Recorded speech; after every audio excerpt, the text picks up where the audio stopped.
O nosso convidado nasceu na fazenda Serra de Campo, antigo Arraial do Descoberto, hoje Porangatu, Goiás, aos 27 de março de 1927. Sua infância foi muito dura, tendo que auxiliar seus pais nos afazeres domésticos e também na lida da fazenda. Olá, sou Marcelo Toller, quero que você esteja de bem com a vida. Muito obrigado por você estar aqui no nosso canal pelo YouTube. Eu e você estamos formando uma geração de amigos. Quero muito agradecer a você que está chegando agora para o canal Marcelo Toller. Aos inscritos, nosso muito obrigado pelo carinho da sua amizade. É sempre bom lembrar a você que está me acompanhando aqui pelo YouTube, dê o seu like, aperte o sininho e se inscreva. Assim, mais pessoas poderão conhecer os vídeos que estão no canal Marcelo Toller e pode ter certeza, leio e respondo todos os comentários dos vídeos. Mas antes de começar a nossa conversa com o nosso convidado, quero fazer um agradecimento ao Euclides de Souza, escritor da crônica biográfica do livro inédito 30 anos de literatura, que será lançada em breve. Meu muito obrigado ao Goianinho por permitir extrair dados da sua obra literária para essa conversa com o nosso convidado.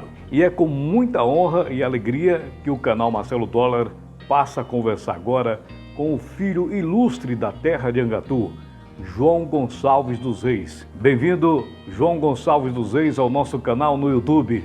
É uma satisfação e uma oportunidade de falar com você sobre justamente um passado distante e que hoje ele vai ter a oportunidade de mostrar esse passado que a gente tem saudade dele. Gostaria que o senhor nos falasse o que se lembra da sua infância no Descoberto da Piedade. A família é muito unida e como a minha tia morava próximo de nós, dos meus pais, criou uma aproximação demais de mim e quando ela não conseguiu distanciar de mim, pegou uma ligação, meu amor por mim, e aí meus pais ficaram sem coragem de tirar da mão delas. Devido a isso, eu fui criado por minha tia, Ana Gonçalves dos Reis.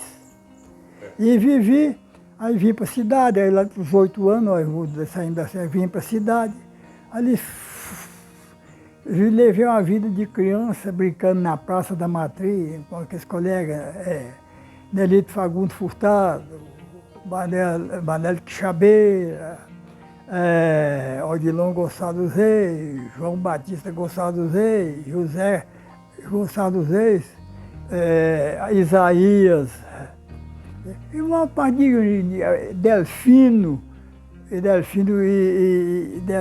Deroci, colegas que foram para Rondônia e que eu tive a oportunidade de um deles, que foi o Deroci, há uns 2 anos atrás, apareceu aqui, morando em Brasília. Foi uma sensação que eu tive demais, porque eles eram daqueles colegas de tempo de criança. E isso fez com que a gente voltasse a lembrar aquele passado, aquela brincadeira que a gente ia às noites de luar na Praça da Matriz. Segundo os manuscritos do Euclides de Souza, que está com uma obra inédita prestes a ser lançada, existe uma passagem no qual diz que o senhor estudou dentro da igreja Nossa Senhora da Piedade. Gostaria que o senhor nos contasse mais a respeito deste fato. Não foi bem assim. A igreja realmente serviu de escola em 1927, 29, conduzida, o professor era o padre Alexandre. Naquela época tinha a prelazia de Niquelândia, de São José do Tocantins. E os padres, inclusive, que até hoje justamente que está em Uruaçu, mas é da mesma prelazia que justamente aqui em Porangatu pertence a essa prelazia. E aí eu fui para a escola, eu estudei com o professor José Antônio dos Santos. Ele era natural de Natividade ou São José do Duro, que naquela época, que hoje é Dianópolis. E aqui ele montou uma escola particular, mas justamente ali na Rua Descoberto. A Rua Descoberto, ela antigamente era, nós chamávamos de um beco, que ali no fim da Praça da Matriz, quando vai descendo para o cemitério, tem uma entradazinha ali que vai sair na rua Pedro do Vico, da praça. Ali ele morava ali esse professor. E ali ele tinha uma escola particular e ele era pichileiro. O que é o pichileiro? Pichileiro é um profissional que faz produtos de folha de Flandre. Então ele fazia lamparinas, latas, essas coisas, de um modo geral, produzia. E enquanto nós estávamos na sala de aula, ministrando as aulas, ele continuava a sua profissão de funileiro. E ele era muito rígido. Então, se passasse ao menos um barulhozinho, se um fulvio qualquer, ele levantava e olhava. A molecada carava na hora. E ele tinha uma secretária, que a pessoa não tinha como não aprender. Ela chamava palmatória de aroeira de 5 furos. Aprendia mesmo. E também ainda tinha outra coisa. Quando a pessoa era muito rebelde, ele ainda colocava de joelho, com a cara virada para ele. Agora, naquele tempo, o professor era tido como um segundo pai. Então, os pais não admiravam e não implicavam com essas penas, vamos dizer, penas, que o professor dava para a gente. Então, eu aprendi muito rápido mesmo. Ele chegou a falar para minha mãe, que era minha tia, Ana, que já tinha me ensinado tudo. Também ensinava só as 4 operações: somar, diminuir, dividir, multiplicar. Só essas 4 operações. Ele não ensinava norma, regra de português nenhuma. Não. Era só leitura mesmo. Então tinha um livro que nós líamos, Felisberto de Carvalho, esse livro que ele tinha, para a leitura, para nós aprender nele. A tabuada para nós aprender era feita à mão. O alfabeto ele fazia a lápis e nós ia cobrir com tinta o alfabeto. Então, era uma pessoa que a gente aprendia com ele rápido devido a essa secretária. E foi para mim muito útil, só que eu não tive a felicidade, tive dificuldade nas regras de português, que depois, quando eu fui fazer o ginásio, tive que preparar novamente para poder então ingressar a fazer o ginásio. Então foi muito bom. Eu tive muitos colegas também nessa escola. Inclusive eu tive um acidente no fundo da rua, tinha uma valeta muito grande, que foi justamente o lugar onde eles tiraram terra para fazer aquele morrinho onde tem a igreja hoje. Ali foi feito por escravos. Aquele morrinho onde tem a igreja da Praça da Matriz, ali tinha uma capela. Então cresceu o mato ali e tinha cipó. E nessa vala nós na hora do recreio, nós ia brincar lá e aí tinha o balanço. E numa hora desse balanço, até não era a minha vez, mas eu insisti e peguei o cipó e dei um impulso. Quando estava no meio da vala, o cipó partiu e o braço foi em cima de uma pedra. Quebrou a fratura óssea. Mas tinha o seu Zezinho Veloso, que era irmão do Domingos Veloso, encanou, fez, tanto é que eu não fiquei com defeito nenhum. Fez isso. Então, são coisas do tempo de criança, brincadeiras de criança, do passado distante. O senhor conseguiu seu primeiro emprego na cidade, na farmácia São José, de propriedade do casal José Antônio de Matos e Orfilena de Arruda Matos. Foi deste primeiro emprego que surgiu a vontade de se tornar farmacêutico, seu João? Aconteceu o seguinte, essa minha tia, ela tinha uma visão, embora era interiorana, nasceu no interior, mas tinha uma visão de necessidade de preparo das pessoas. Então tinha a farmácia, ela foi no seu Zé Antônio de Matos, que tinha o Zé Antônio de Campos, Zé Antônio dos Santos, que foi meu professor, e Zé Antônio de Matos, que foi meu patrão. Tanto é que também ela fez pela arranjar o serviço para mim, o emprego, mas isento de pagamento. Ela arranjou. Lá eu trabalhei um bom tempo com a família natural do Maranhão. uma família decente. E ali eu comecei a trabalhar. E foi onde eu adquiri a experiência, me serviu demais quando mudei para Anápolis, que foi também a minha tia que arranjou emprego em Anápolis. O tempo passou e o jovem João Gonçalves dos Reis teve que deixar a terra natal e ir em busca do conhecimento, através dos estudos em Anápolis, no ano de 1946. Gostaria de saber do senhor como foi essa mudança da terra natal para Anápolis. Foi muito boa e de uma experiência espetacular. Eu não conhecia energia elétrica, eu não conhecia uma cisterna, eu não sabia o que era um picolé. E a minha tia foi em Anápolis, ela foi na farmácia do seu Jorge Sayum, pediu um emprego para mim, dizendo que eu trabalhava em farmácia aqui em Porangatu. E ele me arranjou esse emprego. E isso nessa época que já tinha o caminhão já vinha aqui, que até 1937 não vinha. E aí, no dia 20 de setembro de 1946, eu fui em cima de uma carga de arroz, caminhão dirigido pelo senhor Charuto, caminhão do senhor Ângelo Rosa de Moura. E ali, chegando, pernoitamos nesse dia em Uruaçu. E no outro dia chegamos à noite. Pernoitei na pensão Avenida. Eu não sabia como é que eu fazia para pegar uma pensão, não sabia pedir um quarto, qualquer coisa. Aí fiquei, como é que eu vou? Aí eu hospedei nessa pensão Avenida, que a minha tia já tinha determinado, até na Avenida Tiradentes essa pensão também, pensão Avenida, por isso. Aí no dia cedo nós fomos para casa do Jorge Sayum, eu comecei a trabalhar, onde eu trabalhei por 9 anos. Já estudante do curso ginasial no Colégio Municipal de Anápolis e o primeiro ano do curso científico no Colégio São Francisco de Assis, não demorou muito e nascia o líder estudantil. O senhor tornou-se presidente do Grêmio Literário Castro Alves e membro fundador da União Independente dos Estudantes. Como foi essa experiência no movimento estudantil lá em Anápolis naquela época? A gente já nasce, às vezes, com alguma coisa acompanhando a gente. Eu fui para o ginásio, fazer o ginásio no Colégio Municipal de Anápolis, que foi criado aqui em 1950.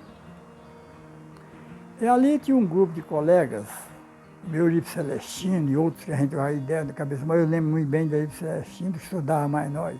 E nós vamos fundar, é o Grêmio Lítero Castro Alves, Grêmio, né? Onde eu fui presidente dele, onde fizemos movimentos estudantis, inclusive, eu me lembro certo dia, nós ficamos sabendo que a Câmara Municipal ia cancelar a Semana Inglesa. Aí eu falei com o diretor, o professor Eli. Eu precisava que o senhor me desse uma folgazinha para nós ir na sessão da Câmara, que eu soube que ela vai cancelar a Semana Inglesa. Aí ele falou, tira 60 alunos, vocês não demora muito não. Só que ele tirou, mas terminou o prazo para voltar, né? Aí foi 60 e fomos para lá, na Câmara. Chegamos lá, também não foi abordado o assunto, né? Não sei se é porque sentiram, apenas nós chegamos lá, sentamos, não foi abordado o assunto. Na sessão nós voltamos para isso já começamos isso aí. Eu também, por quê? Em 1945, veio Ulisses James fundar aqui o Partido Social Democrático, do qual eu fiz parte da fundação dele. Então, aquele eu já, inclusive, participando da fundação, fiz o título aqui, quando eu mudei para Anápolis, mas não votei no Dutra, não. A eleição foi em dezembro de 45. Então isso fez com que também eu me envolvesse, começasse esse trabalho, começasse essa ideia e começasse a envolver na política estudantil. Depois mudei para a política, ativamente da política partidária. Que lá em Anápolis eu acompanhei, mas não estive diretamente ligado, mas acompanhei a política partidária dos comícios, dos políticos. Um dos primeiros candidatos, que quando eu cheguei lá, foi Jonas Duarte, já era do PSD, tanto é que Jonas Duarte foi o seguinte, ele ganhou a eleição em Anápolis e Interlândia, que é a pau de terra. Aí Sousânia e Matão tirou os votos todos dele e deu para Carlos de Pina. Só em Sousânia, os votos de Matão, que é a cidade, que é esse povoado antigo, tinha muito eleitor, e o Jonas Duarte era muito conhecido em Anápolis, e o Carlos de Pina era daquele poder eleitorado antigo, votar. A Terezinha votou, que foi até, por sinal, um bom prefeito, não foi ruim prefeito, não. Depois formado em 1953, aos 26 anos, o senhor retorna para Porangatu e tenta montar sua própria farmácia, o que não foi possível por conta da legislação vigente da época, que permitia apenas 2 farmácias com um único farmacêutico responsável.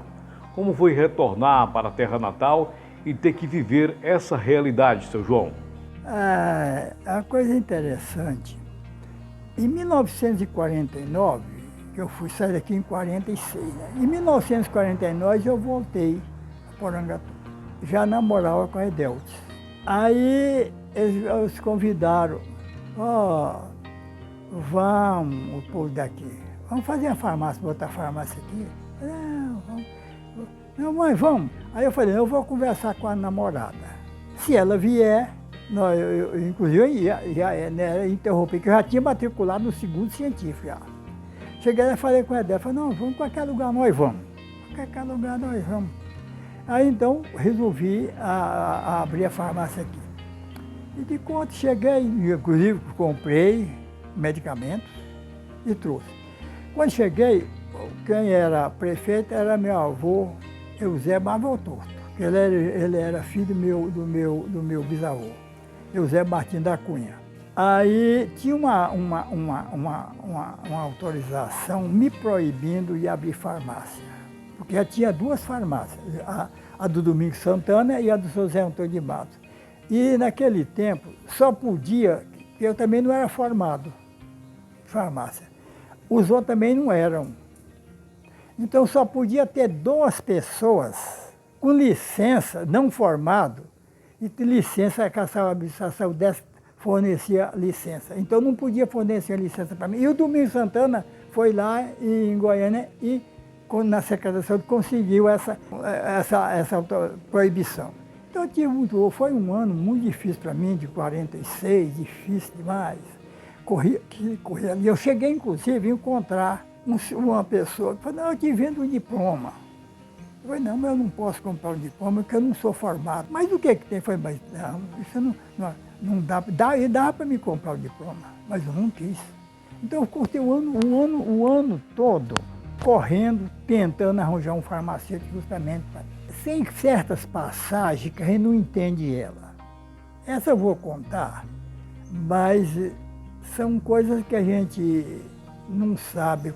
Um dia a minha mãe de criação, Ana, chegou, foi no senhor Joaquim e falou, ele era meio benzedor. O Joaquim Zé da Costa, parece.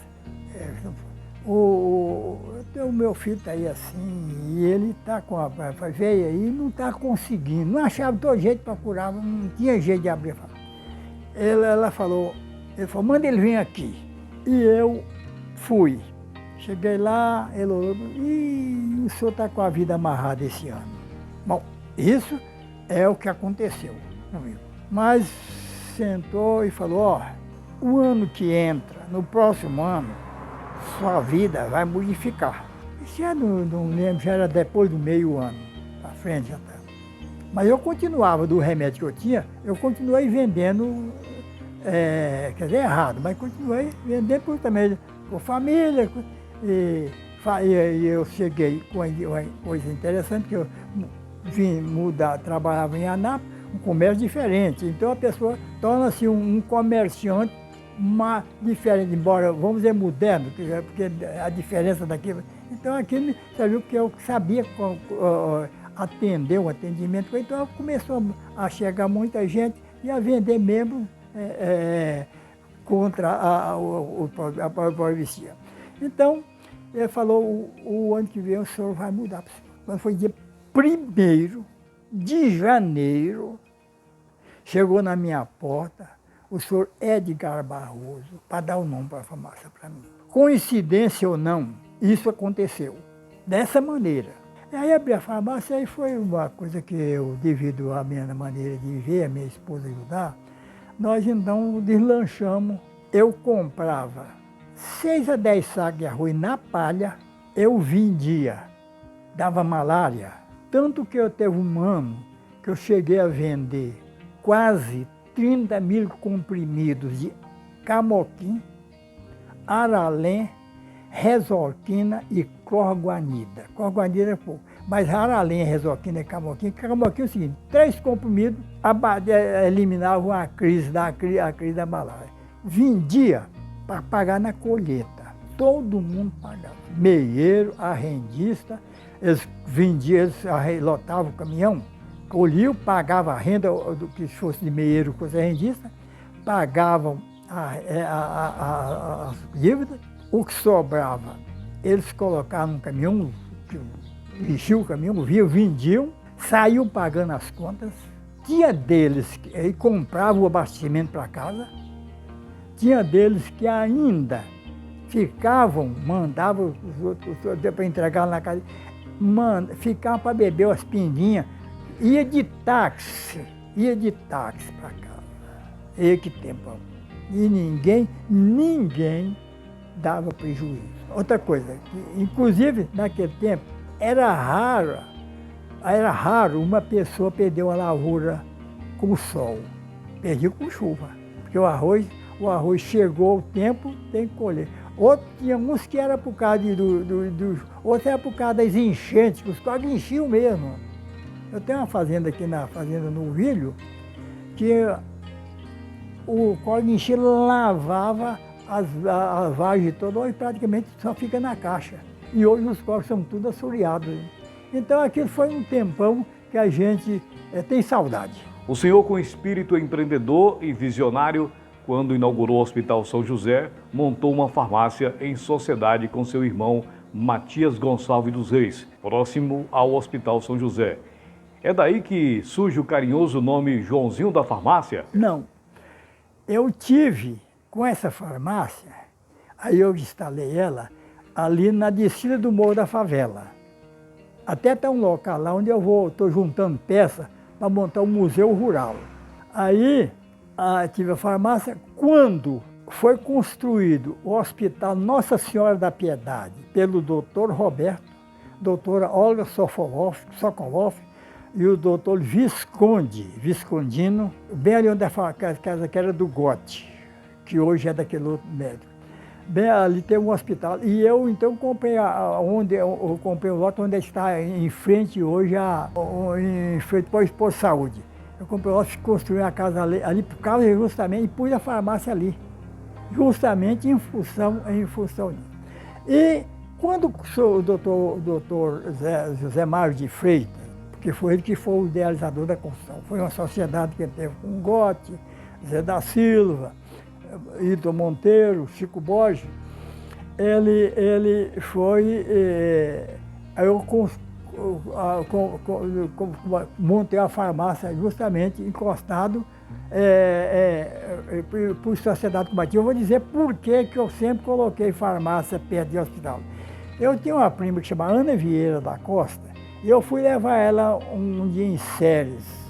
E quando cheguei lá, que deu a receita, eu saí, a primeira farmácia que eu encontrei, eu comprei o remédio. Por isso eu vou pôr sempre, tanto é que. E meu nome pegou Joãozinho da Farmácia, porque em função da farmácia que eu tive. Aí mas a sociedade com Matias foi depois. Tanto que eu tive também sociedade. E outra coisa, toda a vida foi assim.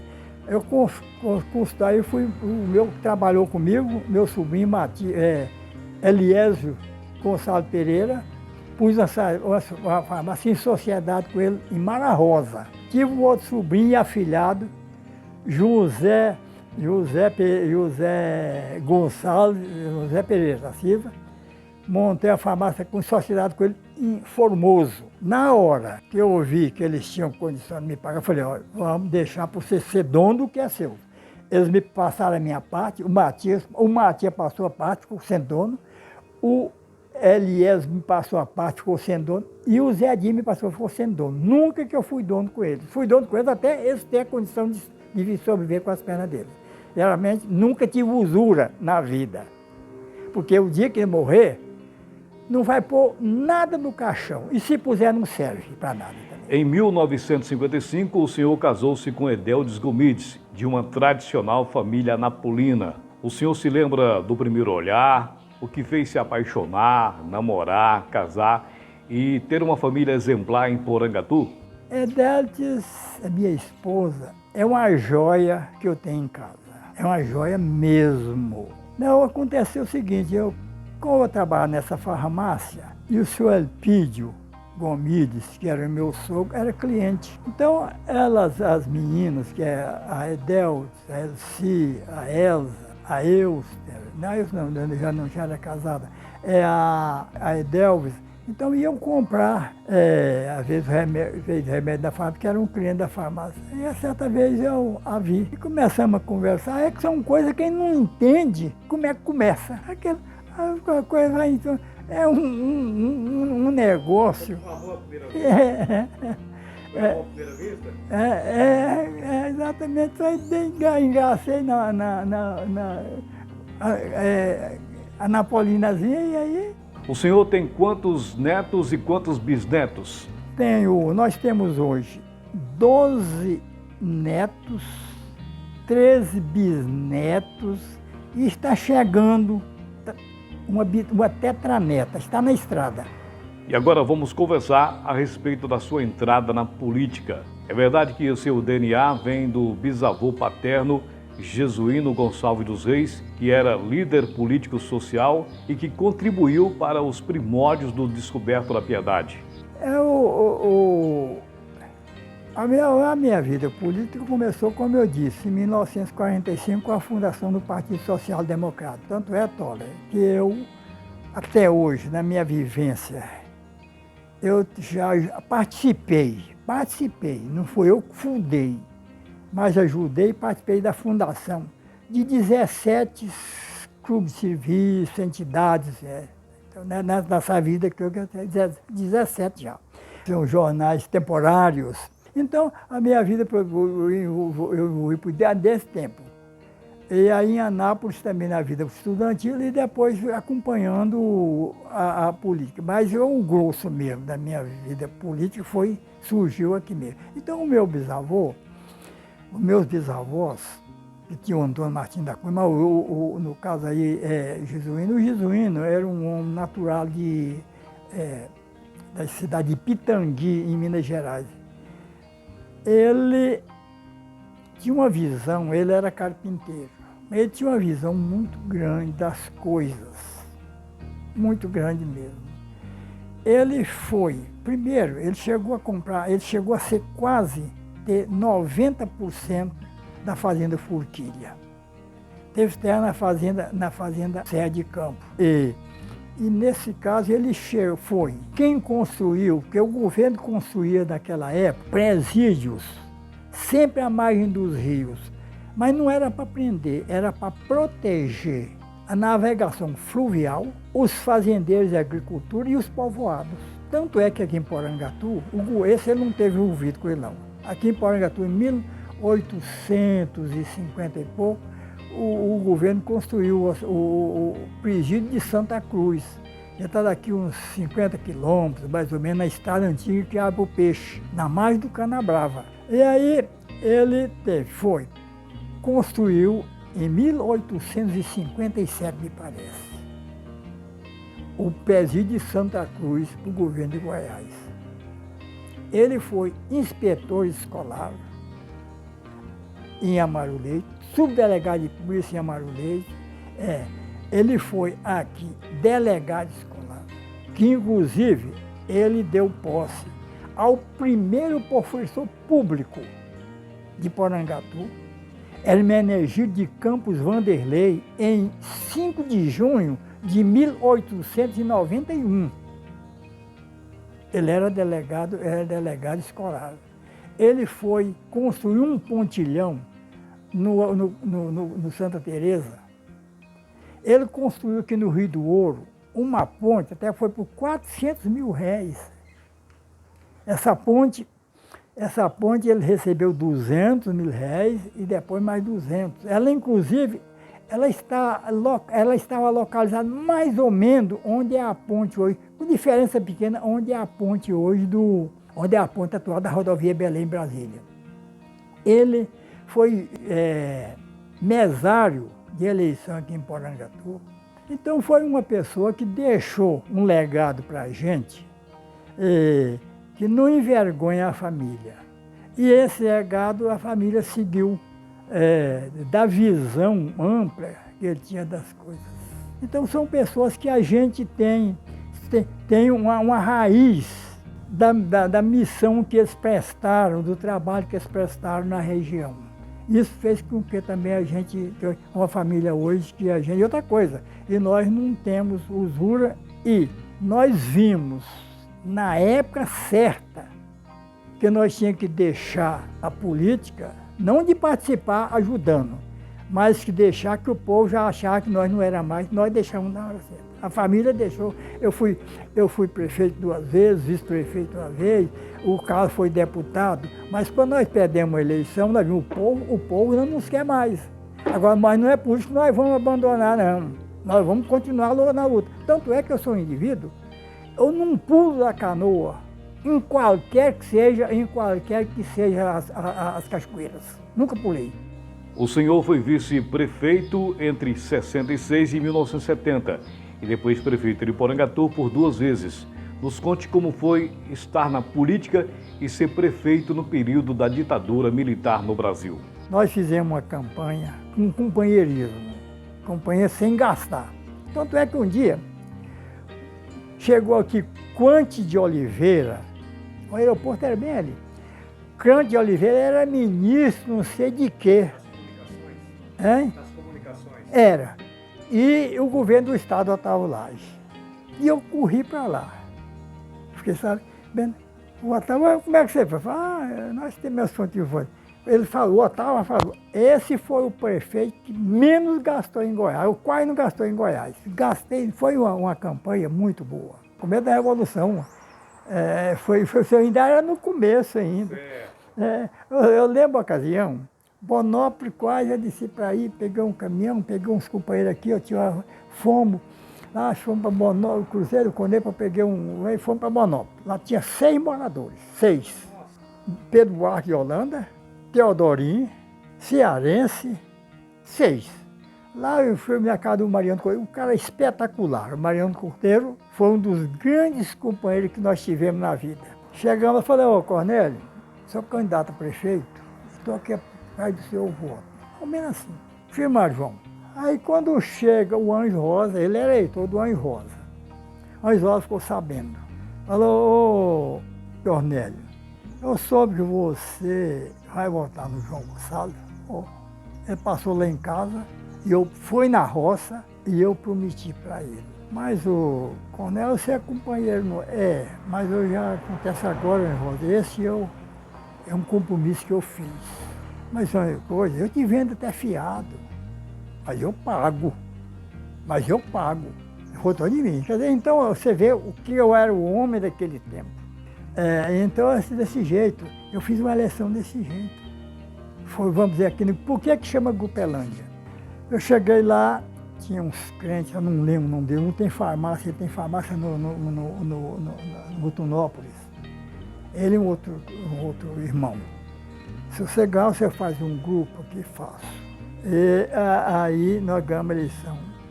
O Zé do Santos Ceira era deputado federal nosso, ele arranjou 50 mil para mim do projeto fazer 3 grupos, 3 escolas rurais. Aí eu fiz 5. Eu fiz essa dele, eu tinha prometido, por isso que ela chama Grupelândia, por causa do grupo. Eu fiz uma aqui na Fazenda Bom Sucesso, eu fiz uma na Fazenda no Rio, que eu prometi também, eu fiz aqui na Fazenda Santo Antônio, eu fiz aqui um no Estreito. Fiz 5 escolas, inclusive casa, colocada para merenda também. Fomos eleitos justamente num prédio onde eu me senti frustrado como administrador, porque você sabe, um filho da terra, nasci aqui, quer, o que que eu quero para a cidade? O melhor para ela. Porque eu justamente muita coisa que eu poderia ter feito, mas eu era oposição ao governo. Em 1982, no PMDB, o senhor venceu o candidato do PDS, Partido dos Militares. Nos conte como foi aquela disputa, uma eleição contra o regime e o capital financeiro naquela campanha. Nós tivemos uma facilidade, foi uma eleição de 82. Bom, o primeiro comício nosso foi aqui na Serrinha do São Sebastião. Do São Sebastião do Cruzeiro, que tem duas capelinhas, São Sebastião do Cruzeiro e capelinha de São Sebastião da Grupelândia. Então foi no capelinha de São Sebastião do Cruzeiro. O povo ajudaram, cada dava vaca, dinheiro para comprar. Então nós não tivemos muita dificuldade com isso, embora a gente tenha que gastar. Caminhão cheio de gente, bolsa, carro pequeno, grande quantidade de carros pequenos, que era um perigo até, por causa de gol de poeira, né? Pois aí essa eleição que ela correu muito bem, onde nós tivemos a oportunidade de fazer um governo que nós sentimos realizado, pois muitas das necessidades que Porangatu tinha, nós conseguimos realizar. Inclusive, vamos falar por coisa. Nós que buscamos para quê? Era secretário de Educação, o Ademar Santilo, a Faculdade de Ciências de Letras Porangatu, foi no nosso tempo. Nós conseguimos, com o governo Íris Rezende, construir a sede da Delegacia de Ensino, construir, através do deputado Frederico Jaime, construir 8 salas de aula no colégio do segundo grau, o colégio do segundo grau, com recurso, o apoio do deputado Frederico, mais 4 salas de aula no mesmo colégio do deputado Carlos Rosenberg. Nós conseguimos no governo do Íris Rezende ainda 2 escolas de mutirão, uma Tomás Martins da Cunha, que foi não está hoje, está onde é a faculdade. Inclusive na faculdade, naquele tempo, nós aumentamos em 5 salas em convênio com o governo do Estado, através de convênio. Essas duas, o colégio, a escola de mutirão, Tomás Martins da Cunha e João Fagundes Furtado. Eu só aqui dentro da cidade nós construímos 4 escolas municipais. Francisco Borges da Silva, Eusébio Martins da Cunha, Jesuíno Gonçalves dos Reis e Florencio Barro Garção. Só no governo Santilo conseguimos asfalto para a Vila Operária toda.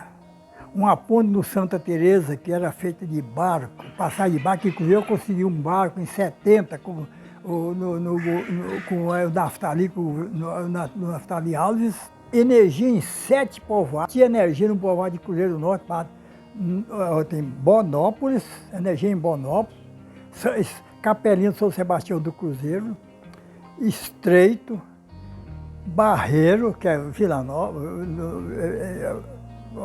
Paz da Barreiro, Grupelândia, Capelinha do São Sebastião do Grupelândia e Entroncamento Subia. Outra coisa, a rodoviária. A estrutura fomos nós todos que fizemos ela, inclusive tem uma rede de água tirada ali para jogar lá no Correio da Isama, passou por naquela época ainda não tinha asfalto aí não, então cortou a água dali, tem água da rodoviária. Foi funcionar no nosso governo. E desse jeito, equipe rodoviária, para ter máquina para poder fazer computador pequeno. Tudo isso aqui nós compramos. Então eu senti realizado mesmo, porque isso agora tem que ter deputado. Porque você prepara, pede, e o deputado fica lá para brigar, porque se ele não estiver lá, o outro carrega para a terra dele. Em 1986, o jovem engenheiro Carlos Rosenberg se candidatou a deputado estadual pelo PMDB. Gostaria que o senhor nos contasse como foi lançar aquela candidatura e obter votos pelo então Médio Norte goiano, votos até o Bico do Papagaio, tendo o Carlos Rosenberg uma votação expressiva de 16.905 votos. A família tem isso. Ele falou, pai, eu quero ser candidato a deputado. Eu falei, você vai nos companheiros pedir o apoio. O diretório, ele foi nos companheiros, e nós partimos para a luta. Tinha um amigo nosso, eu não lembro o nome dele, que morou em Formoso. Tinha mudado para Ananás. O cara teve 1000 votos em Ananás. 1000 votos. Agora teve aquelas fazendas Nazaré, todas aquelas fazendas teve alguns votos. Poucos votos, mas agora, porque o foco foi mesmo Ananás. E Ananás é uma cidadezinha simpática. E tem o fórum de cidade também, já tem a cara. Inclusive, o Oswaldo, que é daquele, tem aquele hotel ali, o Oswaldo era gerente do Bradesco lá nessa época. Lá, então é uma cidadezinha com característica, simpáticazinha mesmo a cidade. E aí a gente participou, e ele só aqui dentro de Porangatu, naquela época, foi 9.000 e poucos votos, não me lembro quanto foi. Agora na cidade vizinha toda teve, inclusive a passagem. Teve um cidadão, que também o cidadão perguntou, seu João, o Carlos teve, ele não lembra a cidade lá do sul, tantos votos, que nós votamos nele, nós fomos, não sei se foi 8 votos, nós fomos para votar no Carlos lá nessa cidade. Não tinha um voto, eles comeram os votos dele tudo. Então isso, você vê o que era naquele sistema daquela contagem. Voto impresso. O governo Henrique Santillo ia construir 10 hospitais em Goiás. Porque normalmente a pessoa faz o requerimento e leva para o governo, né? E aí o Carlos acompanhou. Porque se não tiver o deputado, não tinha vindo. Esse hospital regional não vinha para Porangatu. Porque outra cidade, quando tivesse o deputado mais forte, carregava para lá. Então aí, nessa altura, ele foi inaugurado no governo do Jarbas. Nós compramos uma área de Zezé Alves. Heraclides, que era um intermédio, mas não foi só do compadre Heraclides, não. Teve área do Zezé, outras áreas também, que foi de uma área que pertenceu ao compadre Heraclides. Mas teve área dele também. Mas do Zezé Alves, eu tenho as leis, que eu peguei a lei, isso aí. Então, foi comprada essa área, e aí a luta foi do deputado. Inclusive, teve outra luta, que inclusive você imagina, um hospital desse gera emprego para o município.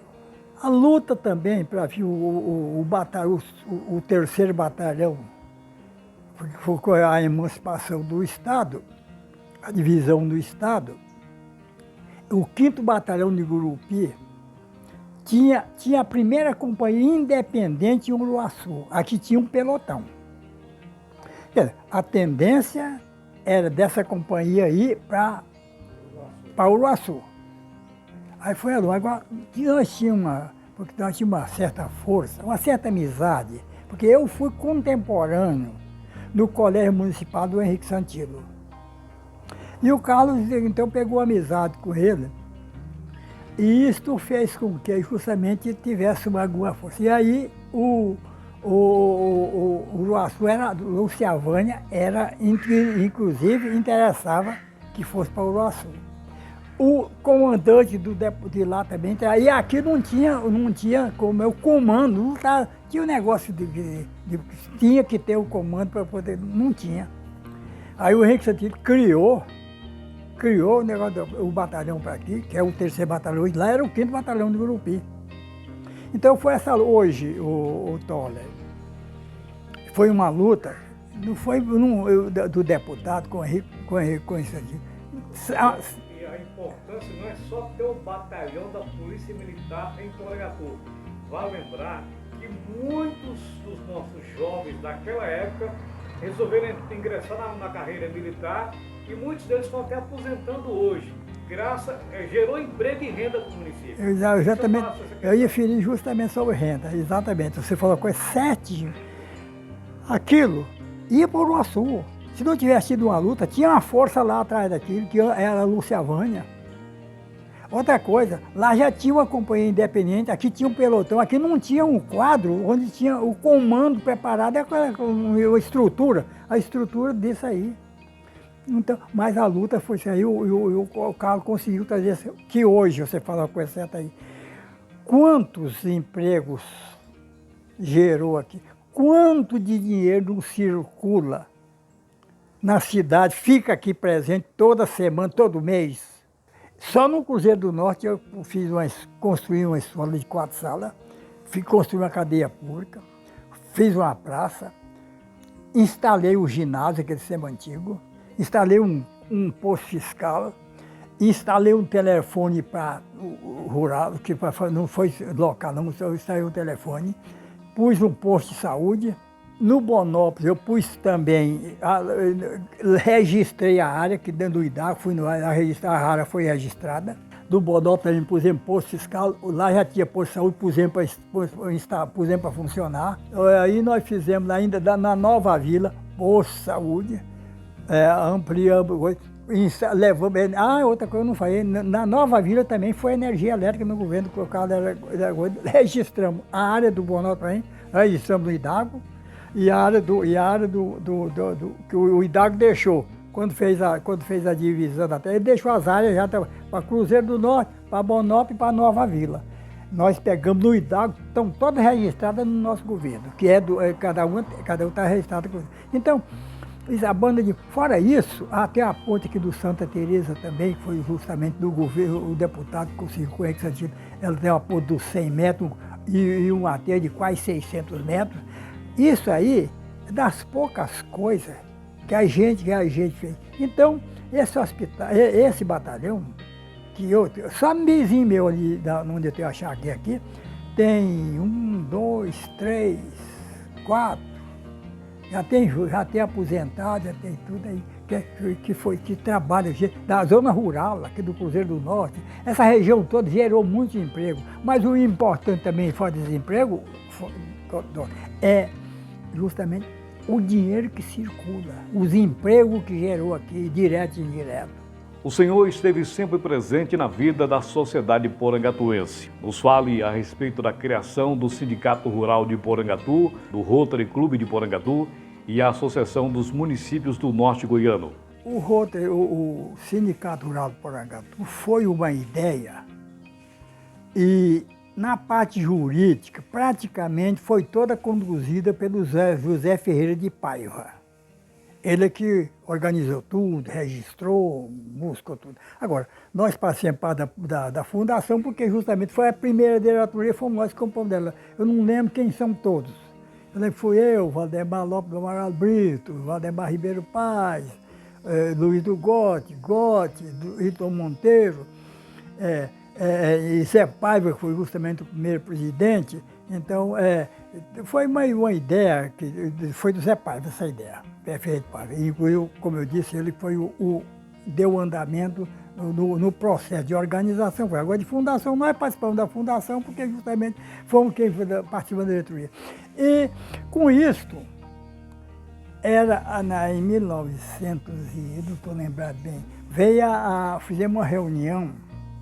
Eu era prefeito ainda, na casa do Gotti, onde tinha sido o Hospital Nossa Senhora da Piedade, que eu falei, doutor Roberto, doutora Olga e doutor Visconde. Para a escolha da pessoa que fosse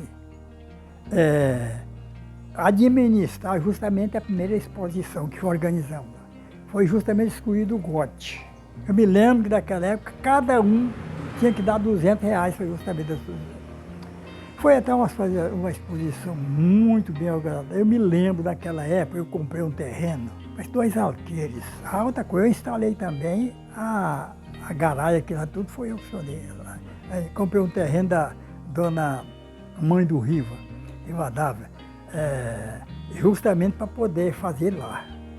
Mas lá não tinha água perto e a energia era difícil. Aí tinha um campo de futebol da prefeitura bem aqui, onde é o sindicato. E aí nós compramos uma área, eu não lembro bem de quem foi a área, e foi Pedro Cunha, e fizemos no campo de futebol onde foi feita a exposição. Ainda eu lembro que ainda criamos fiz verba, não sei quanto de verba, mas tinha uma verba para poder funcionar, para ajudar na exposição. Agora o GOT organizou muito bem. Foi uma brilhante exposição, uma organização perfeita, que ela veio gerar e produzir e chegar ao que ela é hoje em função daquele começo. Foi um começo muito bem começado, viu? E hoje está aí, então o sindicato foi em função, foi justamente... Agora, a associação do município foi no nosso governo também, a gente vê a necessidade de reunir para ter uma força para a busca de recursos, que talvez praticamente não está acontecendo, né? Era então criar uma associação da região norte, justamente para isso. Criamos, fundamos, instalamos, mas não teve para nós, assim para mim, não teve aquele resultado que a gente esperava, que você talvez falta de união, qualquer coisa, ou mesmo um conhecimento maior. Então, mas de qualquer maneira ela está funcionando até hoje. É uma coisa que é muito boa, porque ela representa uma região, né? Eu acho que está funcionando, graças a Deus não foi extinta. E o Rotary, eu sou dos fundadores dele também. Fui convidado e está aí. Agora fui convidado para fundar a Carpol, fui convidado para fundar a Associação Comercial, eu sou um dos fundadores dela, eu, o Robledo, ajudei a fundar o jornal aqui, o jornal, o Correio Porangatuense. Agora só que os jornais pequenos do interior, eles não, para sobreviver, só pode depender de prefeituras. Não tem jeito. E as prefeituras naquela época, hoje até pode ter melhor, mas naquela época era dificuldade danada, a gente não podia gastar dinheiro para aquilo, para coisa, porque outra coisa, vem todo mundo em cima. Agora a gente tem que ser firme, né? E a vida pública traz muito conhecimento para a gente. Então eu ajudei a fundar essas coisas, como eu disse, eu ajudei a fundar a associação dos fazendeiros, dos agricultores do estado, do Código dos Mineiros. Eu ajudei a fundar, como eu disse, 17 coisas, inclusive os partidos políticos e os estudantis. Então a minha vida foi uma vida de satisfação. Eu digo sempre que sou uma pessoa feliz na vida. Sou. Porque graças a Deus, eu tenho uma família muito boa, uns filhos espetaculares, uma esposa que é uma joia, como eu disse. Então eu não tenho nada a reclamar da vida. O senhor é membro fundador da Academia Porangatuense de Artes e Letras, a APALE, e possui assento permanente na cadeira 10, cujo patrono é o historiador Zoroastro Arteaga. Gostaria que nos falasse como surgiu o apreço à literatura e quais obras escritas pelo senhor. Eu ingressei nela, eu nem sei bem porquê, mas de qualquer maneira eu fui uma pessoa que a vida inteira eu gostei de ler. E esses conhecimentos que a gente foi tendo, aí a gente fomos convidados e ingressamos nela também. Nela, na academia tem quatro livros que foram produzidos pela academia, onde eu tenho minhas matérias inseridas lá nesse livro, eu e os outros acadêmicos inseridos nela. Um dos livros chama Florada, o outro chama Janela, o outro chama Aquarela. Aquarela é jornada, e está faltando tem um desses que eu não estou com o nome na cabeça assim. São 4 livros que eu tenho. Então nessa academia eu tenho essas em 4 livros, eu tenho uma página, alguma matéria na página dele, que aí são contos pequenas. Eu escrevi com o pseudônimo de Agreste Negro. Esse foi durante um bom tempo. É como eu disse, jornal regional não aguenta sem prefeitura. E a prefeitura deixou de participar, ou a dificuldade também, então, como o Correio Porangatuense era nosso, era eu, Luiz Delegado, Bernardino, parece que João Vieira, Rio Adável, era um grupo aí. Mas não aguentamos, não. Nesse eu não escrevi, não. Nesse eu escrevi foi no regional. E aí, durante muitos anos, eu fui levantando dados para escrever a história de Porangatu, que ela saiu, não fez satisfeito, porque eu levantei muita peça e não coube, e não desse ficava muito, se fosse editar o que eu tinha na matéria, dava 600 páginas. Conflito aqui da Serrinha, conflito da Arara, ia entrar tudo. Alguns fatos acontecidos da cidade, fatos históricos que devia ser registrado, muita coisa não foi registrada. Então tem esse livro, que eu fiquei muito satisfeito, que eu pus Descoberta da Piedade. Inclusive algumas pessoas me sugeriram, a moça que fez a impressão e que foi a revisora, lembrei, foi a revisora, ela disse, por que não põe Porangatu? Eu falei, não, eu quero Descoberta da Piedade, que é o nome antigo, porque aqui ia chamar Descoberta da Piedade, eu quero, e ficou uma coisa que eu fiquei muito satisfeito também, foi a dona Maria Gertrude, Dona Maria, viúva Zé Roberto. Ela que deu aquela quadra ali na capa, foi ela que fez, onde tem o Pôr do Milagre, e tem aquela igreja, aquela que está antiga ali, aquela, para mim, representa Porangatu. Não sei, e outra coisa, eu tenho ficado satisfeito porque os prefeitos têm geralmente zelado por aquilo. João Gonçalves dos Reis. Tenho certeza que essa entrevista, as pessoas, principalmente os mais jovens, saberão a partir de agora que o senhor é a maior liderança política da cidade. Sua história e a história de Porangatu estão juntas. Quero muito agradecer ao senhor e à dona Edeldes por me receber tão bem na sua casa e me proporcionar essa oportunidade de ganhar tanto conhecimento e poder compartilhar para tantas pessoas que nos assistem neste momento. Quero que o senhor fique à vontade para as suas considerações finais aqui no canal Marcelo Toller pelo YouTube. Marcelo, é uma satisfação que a gente tem, inclusive, primeiro a sua presença, segundo lembrar a gente para um fato desse que para mim, que gosto dessa terra, e eu gostaria de estar com a cabeça boa, para lembrar sem gaguejar todos os fatos, todos os acontecimentos que eu estou revelando, sem gaguejar e sem criar. Essa é a única tristeza que eu sinto, é não poder ter tido a cabeça, não estar preparada para poder mostrar uma história que eu conheço, fatos que eu conheço mesmo, mas que a cabeça não ajuda. Esse trabalho que você me deu a satisfação de manifestar, porque eu vejo em você, Marcelo, uma pessoa preparada, dedicada a mostrar o que é a vida, o que é o desenvolvimento, o que é o valor, o que precisa uma cidade para o seu desenvolvimento. Você, hoje, em Porangatu, é uma pessoa que Porangatu precisa conservar pelo trabalho que você tem de levantar fatos históricos dessa cidade que é um verdadeiro ponto de atração do norte goiano. Muito obrigado a você por ter assistido esse vídeo. Se você gostou, compartilhe para que mais pessoas recebam essas luzes que estamos jogando aqui no YouTube. E assim, vamos formando uma geração de amigos. Estou deixando 2 vídeos aqui ao lado, basta clicar e continuar no canal Marcelo Toller. Seja obstinado para o sucesso. Acredite em Deus, acredite em você.